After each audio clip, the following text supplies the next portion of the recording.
بسم اللہ الرحمن الرحیم۔ معزز سامعین، امید کرتا ہوں کہ آپ خیر و عافیت کے ساتھ ہوں گے، صحت و سلامتی کے ساتھ ہوں گے۔ معزز سامعین، آج کی جو ٹاپک ہے وہ ہے سکون قلب، کہ دل کا سکون کیسے حاصل کیا جائے۔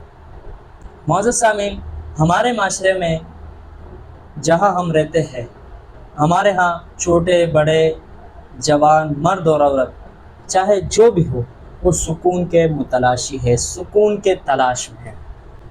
اب سکون کس طرح حاصل کیا جائے اور سکون کسے کہتے ہیں اور اصل سکون کیا ہے، تو آج کی اس ویڈیو میں آپ کو بتاؤں گا کہ ایک انسان کس طرح سکون حاصل کر سکتا ہے۔ قرآن کریم میں اللہ رب العزت نے فرمایا، الا بذکر اللہ تطمئن القلوب، اور اسی طرح الا بذکر اللہ تطمئن القلوب میں اللہ رب العزت نے فرمایا کہ یاد رکھو کہ دلوں کا اطمینان اور دلوں کا سکون وہ کس میں ہے، وہ اللہ کی ذکر ہے۔ معزز سامعین، میں اور آپ دیکھیں، معاشرے میں ہمارے ہاں سکون کو مادی چیزوں میں تلاش کیا جاتا ہے۔ ہمارے ہاں اب مسلمانوں میں یہ عادت ہو گئی ہے کہ وہ سکون کو مادی چیزوں میں تلاش کرنے کے پیچھے پڑے ہوئے ہیں۔ یاد رکھیے کہ مادی چیزوں میں سکون نہیں ہے۔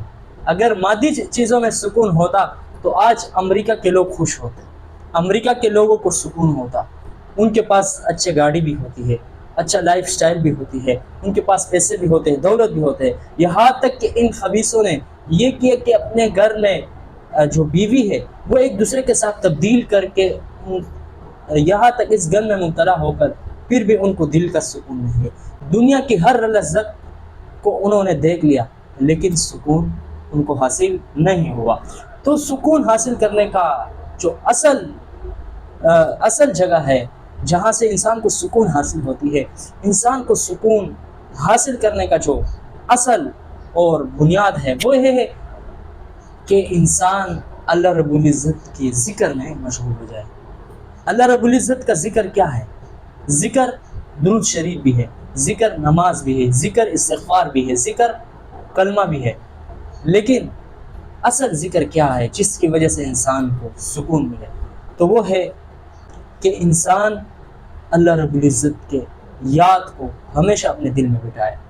اللہ رب العزت کی یاد جب دل میں ہوگی تو آپ سے کبھی گناہ نہیں ہوگا، آپ پھر غلط کاموں میں مبتلا نہیں ہوں گے۔ جب غلط کاموں کی طرف آپ نہیں جاؤ گے پھر آپ کے دل میں سکون ہوگا۔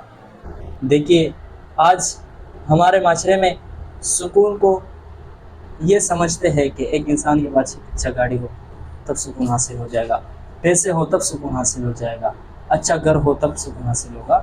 دراصل یہ کامیابی نہیں ہے اور اس سے سکون حاصل نہیں ہوتا۔ سکون جو حاصل ہوتا ہے وہ اللہ کی یاد سے، اللہ کے ذکر سے سکون حاصل ہوتا ہے۔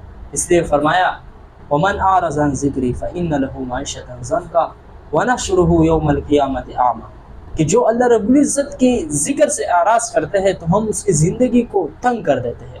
معیشتاً ضنکا، اس کی زندگی کو تنگ کر دیتے ہیں۔ جب نماز وقت پر نہ ہو، جب تلاوت نہ ہو، جب زندگی میں اللہ رب العزت کی بندگی نہ ہو، جب زندگی میں لوگوں کے ساتھ خیربائی کا جذبہ نہ ہو، تو پھر یہ زندگی، اس میں سکون کبھی حاصل نہیں ہو سکتا۔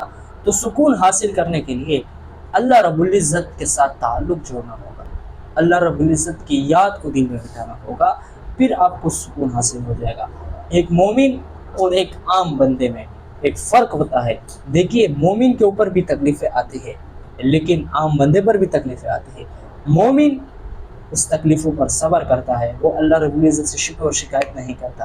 ایک عام بندے کی، آپ نے دیکھا ہوگا ہمارے معاشرے میں جو لوگ دیندار ہیں ان کی زندگیوں میں خوشیاں زیادہ ہوتی ہیں بنسبت وہ لوگ جو کہ دنیاوی مادی چیزوں کے پیچھے لگے ہوئے ہیں۔ ان کے پاس پیسے ہونے کے باوجود بھی پھر بھی انہیں پریشانی ہے، ان کے پاس ہر چیز ہونے کے باوجود بھی ان کی زندگی میں پریشانی ہے۔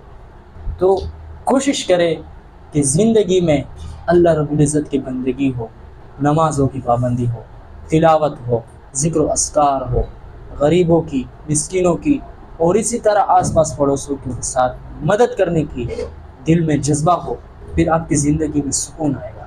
سکون، یاد رکھیے کہ سکون مادی چیزوں سے حاصل نہیں ہوتا، بلکہ سکون اللہ رب العزت کے ذکر سے حاصل ہوتا ہے۔ اللہ رب العزت کی یاد کو، اللہ رب العزت کے خوف کو اپنے دل میں بٹھائے اور زندگی گزارے، پھر آپ کی زندگی میں سرور، آپ کی زندگی میں خوشیاں آئیں گے۔ آپ کے پاس پیسے سب کچھ نہ ہونے کے باوجود بھی پھر آپ خوش رہیں گے۔ معزز سامعین، یہ تھی آج کی ٹاپک۔ اگر آپ چینل پر نئے ہیں تو ہمارے چینل کو سبسکرائب کریں۔ ملتے ہیں اگلے ویڈیو میں۔ اللہ حافظ۔